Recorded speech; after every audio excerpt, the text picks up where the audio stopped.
Salam jemaat Tuhan yang diberkati oleh Tuhan, jemaat GBT Christus Almega yang saya kasih. Senang bertemu dengan Bapak Ibu Saudara dalam ibadah keluarga pagi hari ini. Sebagai renungan kita, mari kita baca dalam kitab 2 Tawarikh pasal yang ke-26, 2 Tawarikh 26 ayat yang ke-16 sebagai ayat emas kita. Sebagai renungan kita 2 Tawarikh 26 ayat yang 16, demikian saya baca firman Tuhan. Setelah ia menjadi kuat, ia menjadi tinggi hati sehingga ia melakukan hal yang merusak. Ia berubah setia kepada Tuhan Allahnya dan memasuki bait Tuhan untuk membakar ukupan di atas mezbah pembakaran ukupan. Amin.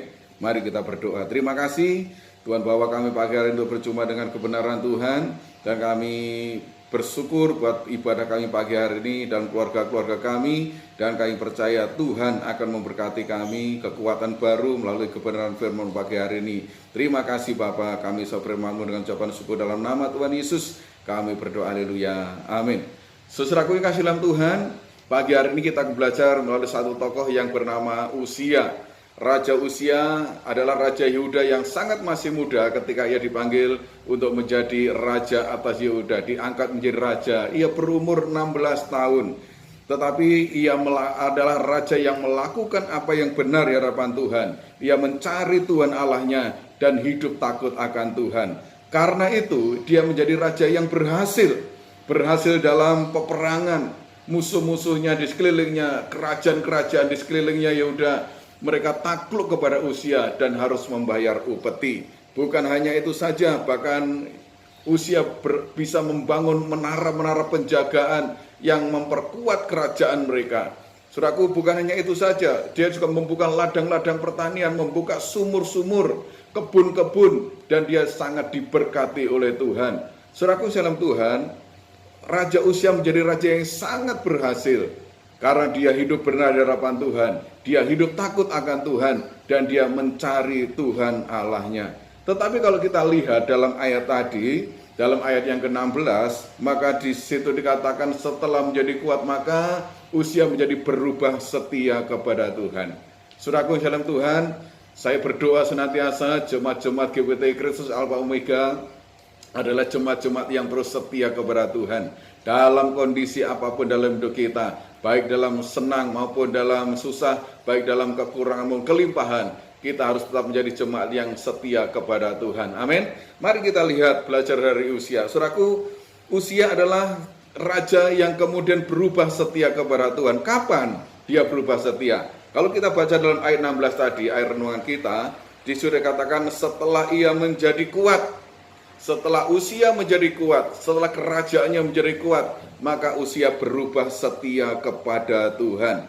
Saudaraku, saya menemukan ketika masih lemah, ketika masih sederhana, ketika ekonomi mungkin masih pas-pasan, justru banyak orang dapat setia kepada Tuhan. Ya, banyak orang setia kepada Tuhan. Tetapi bagaimana setelah kuat?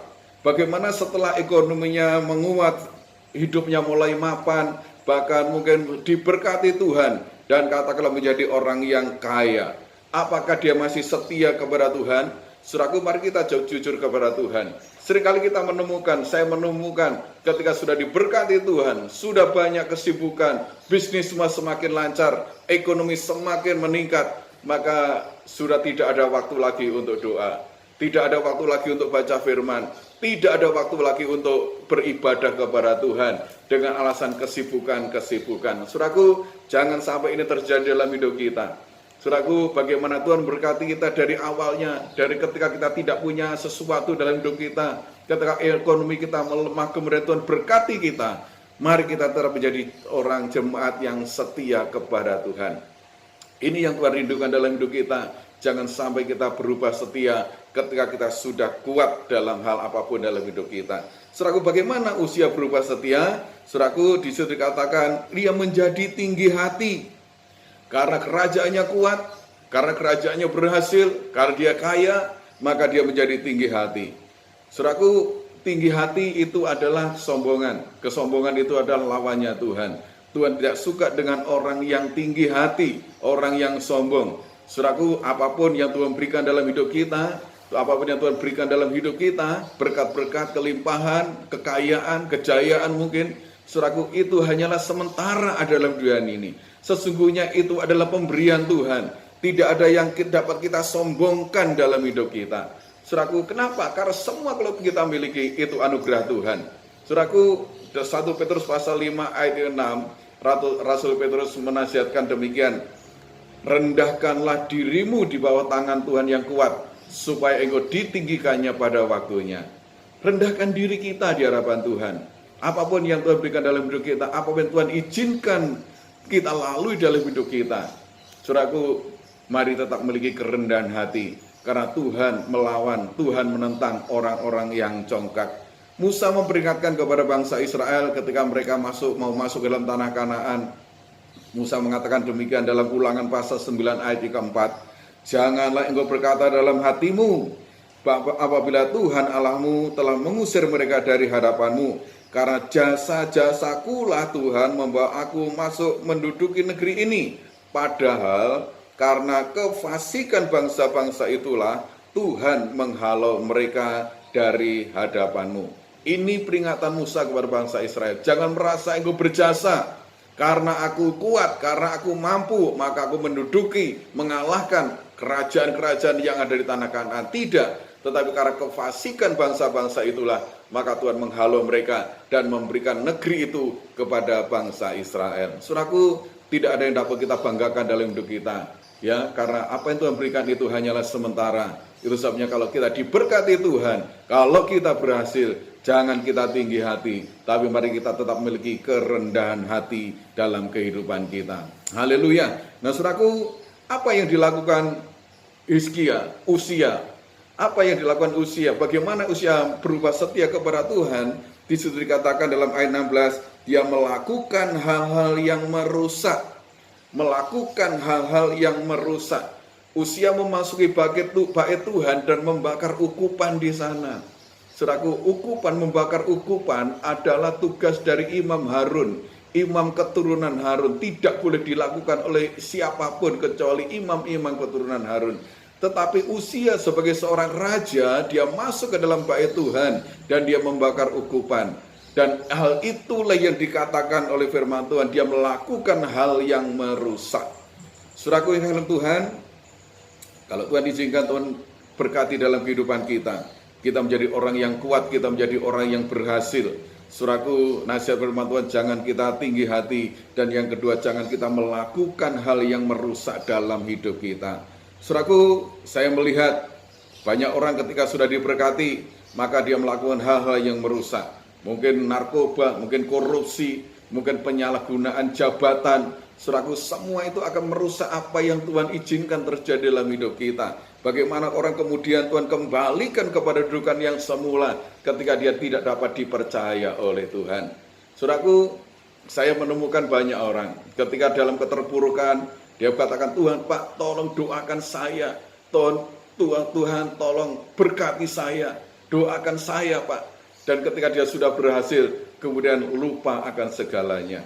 Lupa akan apa yang telah Tuhan kerjakan dalam hidupnya. Saudaraku, kita melakukan hal-hal yang merusak, ini akan menghambat pertolongan Tuhan dalam hidup kita. Kalau saya baca dalam kitab Amsal, Agur bin Yake, saudaraku penulis Amsal, dalam Amsal yang ke-30, di sana dikatakan demikian ayat 7 dan 9. Dua hal aku mohon kepadamu, jangan itu kau tolak sebelum aku mati. Yakni, dikatakan jauhkanlah daripadaku kecurangan dan kebohongan. Jangan berikan kepadaku kemiskinan atau kekayaan. Saudaraku, supaya apa? Dikatakan supaya kalau aku kenyang, aku tidak menyangkalmu dan berkata siapa Tuhan itu. Atau kalau aku miskin, aku mencuri dan mencemarkan Tuhan Allahku. Saudaraku, ini permintaan Agur bin Yake. Jangan berikan kecurangan dan kebohongan. Jangan berikan kekayaan atau kemiskinan. Supaya apa, saudaraku? Tidak mencemarkan nama Tuhan.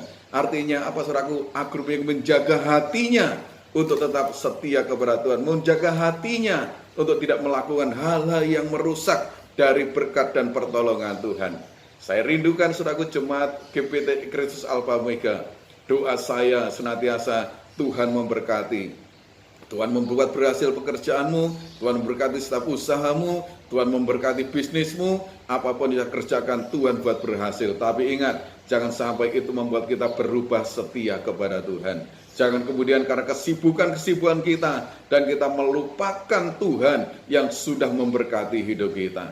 Kalau ini kita lakukan, maka dikatakan kita merusak apa yang Tuhan berikan dalam hidup kita. Saudaraku, mari kita tetap setia kepada Tuhan. Penulis Wahyu, kalau kita dalam kitab Wahyu pasal 10 ayat yang pasal 2 ayat ke-10 bagian terakhir dikatakan, hendaklah engkau setia sampai mati, maka aku akan mengaruniakan kepadamu mahkota kehidupan. Itu yang diminta Tuhan. Pagi hari ini bagi kita semua, kami hamba Tuhan, jemaat Tuhan, mari kita setia sampai akhir. Karena ada janji Tuhan yang Tuhan berikan dalam hidup kita, mahkota kehidupan. Amin. Mari kita berdoa kepada Tuhan. Terima kasih Bapa buat firman-Mu pagi hari ini. Biarlah kami terus tetap setia kepada Tuhan dalam kondisi apapun dalam hidup kami. Ketika kami dalam kekurangan maupun kelimpahan, dalam kami sehat maupun sakit, dalam apapun Tuhan, biarlah kami terus tetap setia kepada Tuhan sampai akhir hidup kami. Bahkan Tuhan, ketika Engkau sudah membuat kami berhasil, membuat kami kuat, biarlah kami tidak tinggi hati, kami tidak melakukan hal yang merusak dalam berkat Tuhan dalam hidup kami, tapi kami tetap setia dan kami tidak akan pernah berubah setia kepada Tuhan. Terima kasih Bapak. Roh Kudus meteraikan firman-Mu menjadi kekuatan dalam hidup kami. Ajar kami terus setia kepada Tuhan. Terima kasih Bapak, terima kasih. Kalau kami akan kembali dalam segala aktivitas kami hari ini, Tuhan menyertai kami, Tuhan memberkati kami. Terima kasih Bapak. Jemaat, terimalah berkat Tuhan. Tuhan memberkati engkau dan melindungi engkau. Tuhan menyinari engkau dengan wajah-Nya dan memberi engkau kasih karunia. Tuhan menghadapkan wajah-Nya kepadamu dan memberi engkau damai sejahtera. Terimalah berkat dari Allah Bapa, Allah Putra dan Roh Kudus. Kiranya tetap menyertai kita mulai sekarang ini sampai Maranatha, Tuhan Yesus datang yang kedua kali. Berkat ini kami menyertai dalam setiap pribadi saudara, keluarga rumah tangga saudara, dalam pekerjaan saudara, dalam pengiringan pelayanan saudara, dalam studi sekolah anak-anak saudara. Apapun yang saudara kerjakan, Tuhan Yesus buat berhasil dan Tuhan memberkati. Terima kasih Bapak, segala puja rumah syukur dan doa berkat kami naikkan kepada Bapa di surga. Dalam nama Tuhan Yesus kami sudah berdoa. Semua yang berkati katakan amin. Haleluya. Salam, selamat pagi, selamat beraktivitas. Tuhan Yesus memberkati.